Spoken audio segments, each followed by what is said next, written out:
Hello everyone and welcome to my B&B Fan Club channel. I hope everyone is having a wonderful day. Before we begin, please hit the subscribe button and give this video a thumbs up. The hospital room reeked of antiseptic and old coffee, a sterile scent that clung to the back of Luna's throat as she sat on the crinkling paper of the examining table. Her hands lay on her big abdomen, fingers tracing absent-minded circles across the taut skin where her baby kicked lightly, a reminder of life in the sterile hush. Bill sat beside her, his wide shoulders bent and his gaze locked on the linoleum flooring. He hadn't talked since they came. Not since the nurse led them into this cramped, windowless room with buzzing fluorescent lights and a single, outdated prenatal care poster stapled on the wall. Luna wanted to reach for his hand, to feel the familiar roughness of his palm against hers, but something about his silence stopped her. It was as if he were holding his breath, waiting for the world to change. The door opened and Dr. Patel entered, her white coat spotless and her countenance unreadable. Luna's gut wrenched as she carried a tablet with a faint glow on the screen. She'd seen that look before. Not on Dr. Patel but on others in moments when life delivered unavoidable news. Bill's head lifted, his jaw tightened, and Luna felt the air become thicker, as if the entire room were bracing for impact. Bill, Dr. Patel started, her voice calm but deliberate. We've received the results from the amniocentesis. She paused, her black eyes catching Luna's and then Bill's, looking for something, permission perhaps or strength. The tests confirmed that your baby has Down syndrome. The words landed like a stone on quiet water, sending ripples through Luna's body. Her hands froze on her belly, and she became unable to breathe for a brief while. Down syndrome. She'd heard the term before, of course, at school and in passing discussions, but it had always seemed distant and abstract. It was now here in this room with her child. Her child. She felt the baby move, and she murmured to it at night, promising a world of love and safety. She had questions. What does this mean? How severe? Will they be okay? But her throat was constricted and her thoughts confused. Bill stood hastily, scraping his chair against the floor. Are you sure? His voice was low, almost growling, and Luna shuddered at the edge of it. Is there no mistake? Dr. Patel nodded, her expression steady. The results are conclusive. I understand that this is a lot to comprehend, and I'm here to answer any questions you may have. We can talk about how this affects your infant, the resources available, and... Resources? Bill cut her off, stiffening his fists. Are we supposed to just accept this? He trailed off, his voice shaking, and Luna saw raw dread in his eyes, which she had never seen before. Bill, who had always been her rock and confronted every problem with unwavering determination, appeared to be unraveling. Bill, Luna murmured quietly, reaching for him, but he backed away, shaking his head. I need air, he whispered, and before she could stop him, he was out the door, his footsteps fading down the corridor. Dr. Patel gently but firmly placed his hand on Luna's shoulder. Give him time, she replied. This is a shock to both of you. It's normal to be overwhelmed. Luna nodded, but the words rang empty. Normal. Nothing about this seemed normal. She wanted to cry, scream, and turn back the clock to an hour ago, when her biggest concern was whether they had painted the nursery the appropriate shade of blue. Instead, she sat alone, staring into Dr. Patel's compassionate eyes, and feeling the weight of an unimaginable future. The trip home was silent, and it pressed against Luna's chest like a tangible force. Bill gazed straight ahead, his hands holding the steering wheel so firmly that his knuckles became white. She wanted to know what he was thinking, to bridge the gap that had formed between them, but every time she opened her mouth, the words vanished. What might she say? Was she scared? That she wasn't sure how she felt? That she loved their baby unconditionally, but was afraid of what the diagnosis meant? When they arrived at their little two-story house, Bill turned off the engine but remained stationary. The streetlights cast lengthy shadows across his face, emphasizing the creases that had deepened over the last hour.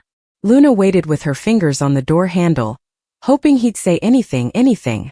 I'm not ready for this, he finally admitted, his voice barely above a whisper. I can't do this, Luna. Her heart lurched. What do you mean? He turned to her, his eyes filled with rage and pain. I did not sign up for this. A child with issues. A kid who might never. He paused, raking his hand through his dark hair.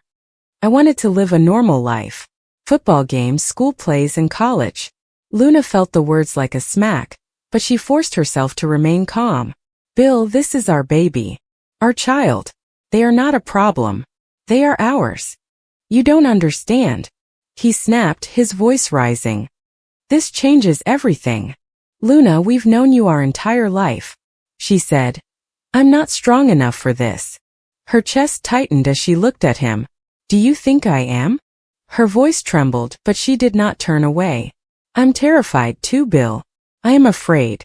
However, we are unable to choose this. We can't walk away. He gazed at her, his eyes searching hers, and for a brief moment, she thought he may soften and reach for her. But then he shook his head, opened the car door, and entered the house without saying anything. That night, Luna lay awake in their bed, the spot next her empty. Bill had gone into the garage, stating he wanted to work on his old motorcycle, but she knew he was avoiding her. I am avoiding this.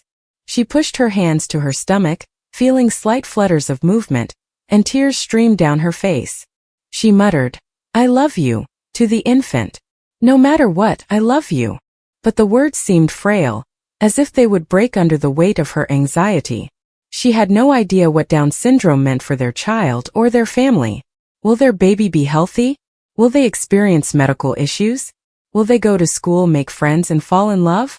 She'd spent months picturing a future full of first steps and goodnight stories, but those visions were now clouded by doubt. She recalled her own upbringing, and her mother's unflinching determination after Luna's father had departed. You don't need anyone but yourself, Luna's mother had remarked as she braided her hair in their little apartment kitchen. You're enough. But Luna didn't feel like it right now. She felt little and breakable, like a piece of glass caught in a storm. The next morning when Luna awoke, Bill had already left.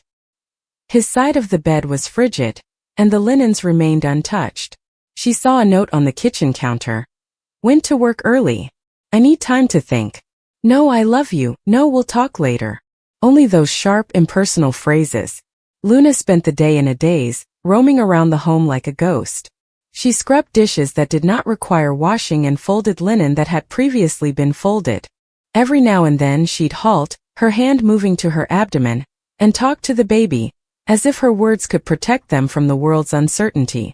She wanted to contact her sister Mia or her best friend Claire, but the idea of speaking the words out loud, our baby has Down syndrome, felt too raw, too real. When Bill returned home that evening, he appeared weary, his eyes bloodshot and his shirt crumpled. He dropped his keys on the counter and stood there, staring at the ground. We need to talk, Luna remarked, her voice more confident than she felt. He nodded, but did not meet her gaze. I know. They sat at the kitchen table, where they'd laughed over takeaway pizza and plotted their future only months before. Now it felt like a battleground, with the space between them packed with unsaid worries. I don't know how to do this, Bill admitted finally, his voice raspy. I see how strong you are and how you are already accepting this. But I can't. Luna's throat clenched. It isn't gone, Bill. It has changed but not gone. We are still us. Are we still family? He inquired, his gaze meeting hers for the first time. Because I'm not sure whether I can be the parent this child deserves. I'm not sure I can manage the looks, pity, and the battle. I'm not like you, Luna. I'm not good at this. She stretched across the table, her hand quivering, and grabbed his. You don't need to be good at it yet. Neither of us understands what we are doing. But we will learn. Together. He drew his hand away, shaking his head. What if I can't?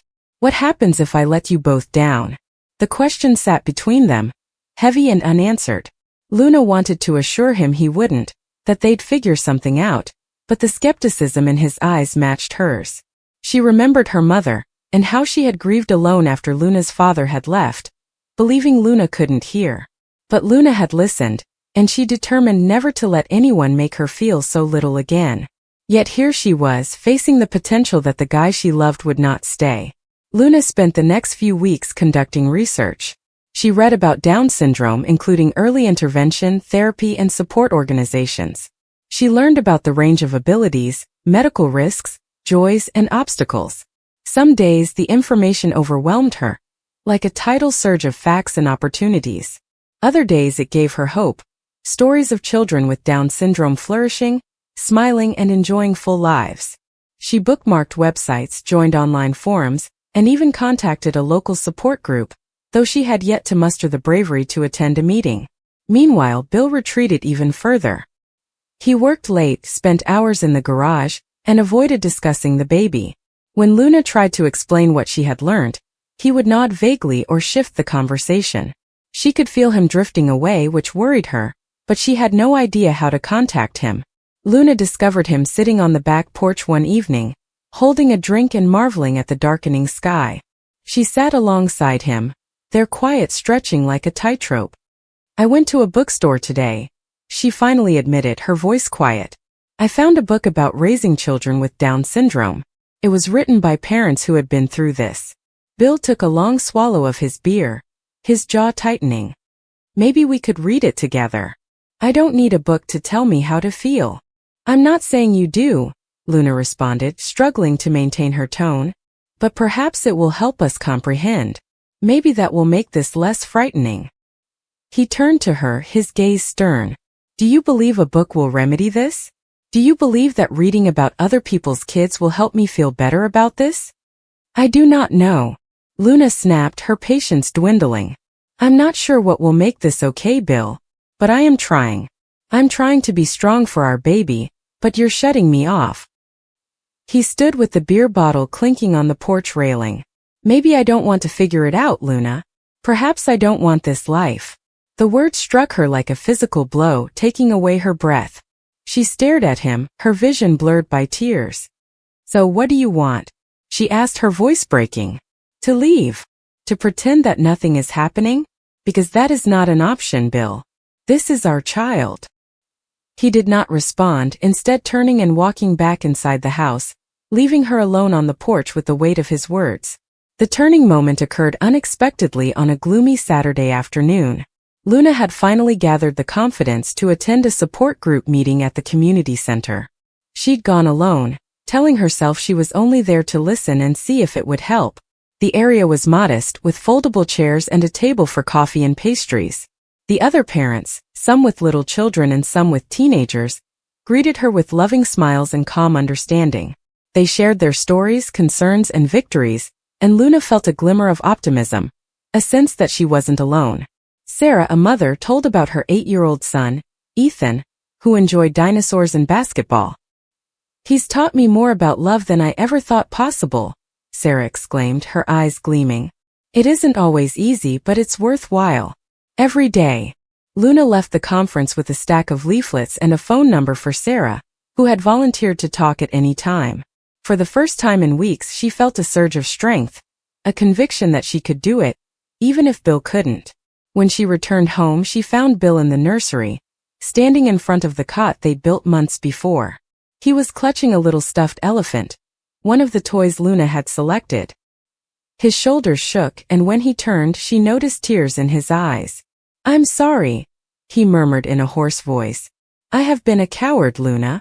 I've been so afraid, and I took it out on you." She took a step closer, her heart racing. "You don't need to do this alone, Bill. We're a team, remember?" He nodded and wiped his tears. "I visited the library today. I have read several of the books you mentioned, about Down syndrome, about what it means. I'm not sure I understand anything yet, but I want to try. For you. For our child."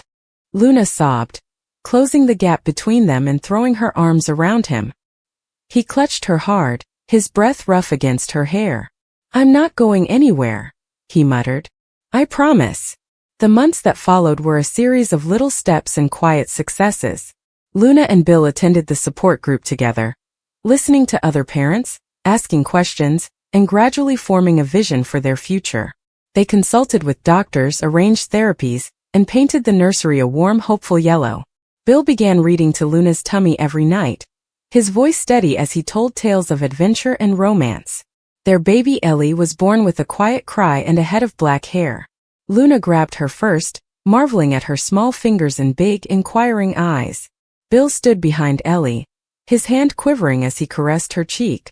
"She's perfect," he added, and Luna realized he meant it. Living with Ellie was not always easy. There were sleepless nights, doctor's appointments, and times of uncertainty. But there were also happy moments, such as Ellie's first grin, her first word, and her giggle when Bill tickled her feet.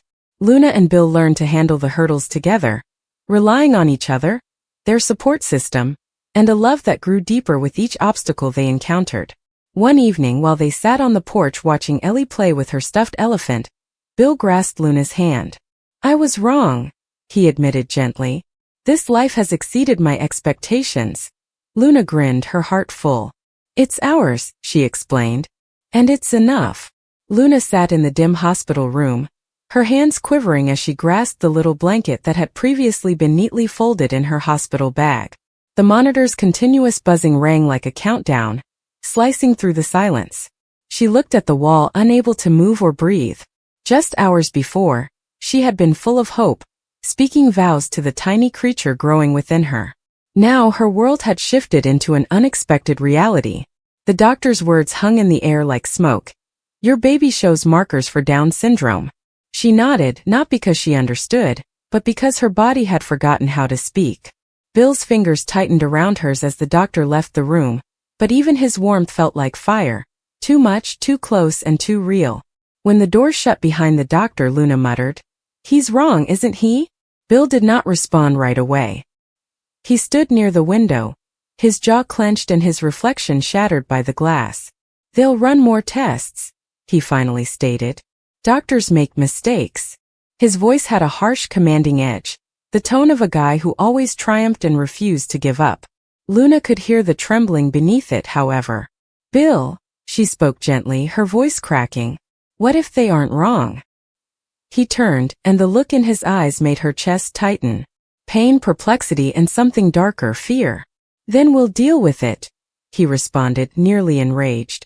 "We will identify the greatest professionals and provide the best care. You will see. Everything will be okay," Luna said, but she wasn't sure what that meant anymore. That night, she sat alone in the nursery, which they had spent months planning. The mobile above the crib spun gently, creating shadows that danced over the walls. The air had a subtle smell of baby powder and fresh paint. She laid her hand to her stomach, feeling the delicate flutter of life inside. "You're perfect," she said quietly. "No matter what anyone says, you're perfect." Bill's heavy footsteps echoed over the hardwood floor. "You should sleep," he added, his voice softer now. She turned, her eyes streaming with tears. "Do you mean it?" "What do you mean?" "That everything will be okay. That will be fine."